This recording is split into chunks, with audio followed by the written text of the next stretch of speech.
OMRನಲ್ಲಿ 14 ಅಂಕ, ಫಲಿತಾಂಶದಲ್ಲಿ 11 ಅಂಕ, ರಿಸಲ್ಟ್ನಲ್ಲೂ ವ್ಯತ್ಯಾಸ. ಒಟ್ಟು 3 ಬಾರಿ ನೀಟ್ ಪರೀಕ್ಷೆ ಬರೆದಿರುವ ಬಿಂದುಶ್ರೀ ಪ್ರತಿ ಬಾರಿ ಫಲಿತಾಂಶ ಬಳಿಕ ಒಂದಲ್ಲ ಒಂದು ಗೊಂದಲ. ಜೂನ್ 21ರಂದು ನೀಟ್ ಪರೀಕ್ಷೆ ಬರೆದಿದ್ದ ವಿದ್ಯಾರ್ಥಿನಿ ಬಿಂದುಶ್ರೀ ಈ ಬಗ್ಗೆ NTA ದೂರು ಸಲ್ಲಿಸಿದ್ರು. ಇದುವರೆಗೂ ಉತ್ತರ ಇಲ್ಲ. 2 ವರ್ಷ ಕಷ್ಟಪಟ್ಟು ಓದಿದ್ದರೆ ನಿಜವಾದ ರಿಸಲ್ಟ್ ಕೊಡಿ ಅಂತ ಅಳಲನ್ನು ತೋಡ್ಕೊಳ್ತಾ ಇದ್ದಾರೆ. ನೋಡಿ, 3 ಬಾರಿ ಬರೆದಿದ್ದಾರಂತೆ. 3 ಬಾರಿನೂ ಅವ್ರಿಗೂ ಡೌಟ್. ದಯವಿಟ್ಟು ನಂಗೆ ಕ್ಲಾರಿಟಿ ಕೊಡಿ ಅಂತ ಕೇಳ್ಕೊಳ್ತಾ ಇದ್ದಾರೆ. 2 ವರ್ಷ ಕಷ್ಟಪಟ್ಟು ಓದಿದ್ದೀನಿ, ನಿಜವಾದ ರಿಸಲ್ಟ್ಗೇನು ಅದನ್ನು ಕೊಡಿ ಅಂತ ಕೇಳ್ಕೊಳ್ತಾ ಇರೋದು. OMRನಲ್ಲಿ 14 ಅಂಕ, ಫಲಿತಾಂಶದಲ್ಲಿ 11, ರಿಸಲ್ಟ್ನಲ್ಲಿ ವ್ಯತ್ಯಾಸ, ವೇರಿಯೇಷನ್ಸ್. ಮನೆಗೆ ಬಂದಾದ್ಮೇಲೆ ನಾನು ಫೈನಲ್ ಆನ್ಸರ್ ಕೀ ನೋಡಾದ್ಮೇಲೆ ನನಗೆ 668 ಮಾರ್ಕ್ಸ್ ಬಿದ್ದಿತ್ತು.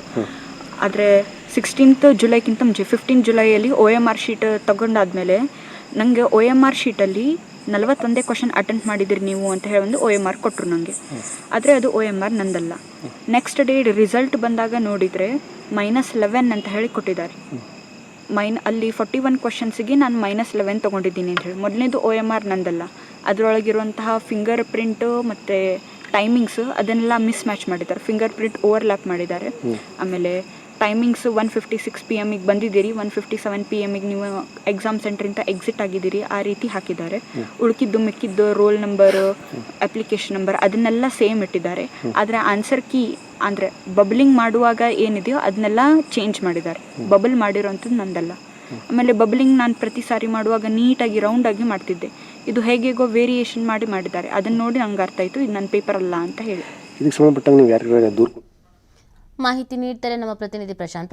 ಈಗ ಗಂಭೀರವಾದಂಥ ಆರೋಪವನ್ನು ಮಾಡ್ತಾ ಇರೋದು ಈ ವಿದ್ಯಾರ್ಥಿನಿ. ಇದು ಯಾರು ಗಮನಕ್ಕೆ ತರುವಂಥ ಪ್ರಯತ್ನ ಮಾಡಿದ್ರಂತ?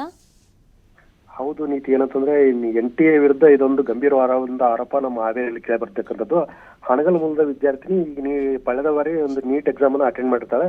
ಅಟೆಂಡ್ ಮಾಡಿರೋ ಸಮಯದಲ್ಲಿ ಎಕ್ಸಾಮ್ ಹಾಲ್ಗೆ ಹೋದಾಗ ಒಂದು ಎಂಟ್ರಿ ಮತ್ತು ಎಕ್ಸಿಟ್ ಅನ್ನೋದು ಒಂದು ಟೈಮಿಂಗ್ ಒಂದು ಮೆನ್ಷನ್ ಮಾಡ್ಬೇಕಾಗಿರುತ್ತೆ. ಆ ಮೆನ್ಷನ್ ಟೈಮಿಂಗ್ ಅಲ್ಲಿ ಬರೀ 1 ನಿಮಿಷದಲ್ಲಿ ಒಂದು 46 ಪ್ರಶ್ನೆಗಳನ್ನ ಇವಳು ಅಟೆಂಡ್ ಮಾಡ್ತಾರೆ ಅಂತ ಹೇಳ್ಬಿಟ್ಟು ಅದು ಮೈನಸ್ ರಿಸಲ್ಟ್, ಓವರ್ ರಿಸಲ್ಟ್ ಕೊಡಿದಾಗ -11 ಅಂತ ಬರುತ್ತೆ. ಬಟ್ ಈ ವಿದ್ಯಾರ್ಥಿ ಈ ಹಿಂದೆ ಎಕ್ಸಾಮ್ ಅಟೆಂಡ್ ಮಾಡಿದಾಗ 646 ಮಾರ್ಕ್ಸ್ ಗಳನ್ನ ತಗೊಂಡು ಕಳೆದ ಬಾರಿ ಒಂದು ನೀಟ್ ಗೌರ್ಮೆಂಟ್ ಸೀಟ್ ಅಂತ ವಂಚಿತ ಆಗಿರ್ತಾಳೆ. ಬಟ್ ಈ ಬಾರಿನೂ ಅವಳು ಅದಕ್ಕಿಂತ ಹೆಚ್ಚಿನ ಮಾರ್ಕ್ಸ್ ನಿರೀಕ್ಷೆಯಲ್ಲಿ ಇರ್ತಾಳೆ. ಬಟ್ ಈಗ ಗಂಭೀರವಾದ ಆರೋಪ ಏನಂತಂದ್ರೆ ಈಗ ಟ್ಯಾಪರಿಂಗ್ ಆಗಿರ್ತಕ್ಕಂಥದ್ದು. ಈಗ OMR ಶೀಟ್ ಒಂದು ಟ್ಯಾಪರಿಂಗ್ ಆರೋಪನ ವಿದ್ಯಾರ್ಥಿ ಮಾಡ್ತಕ್ಕಂಥದ್ದು.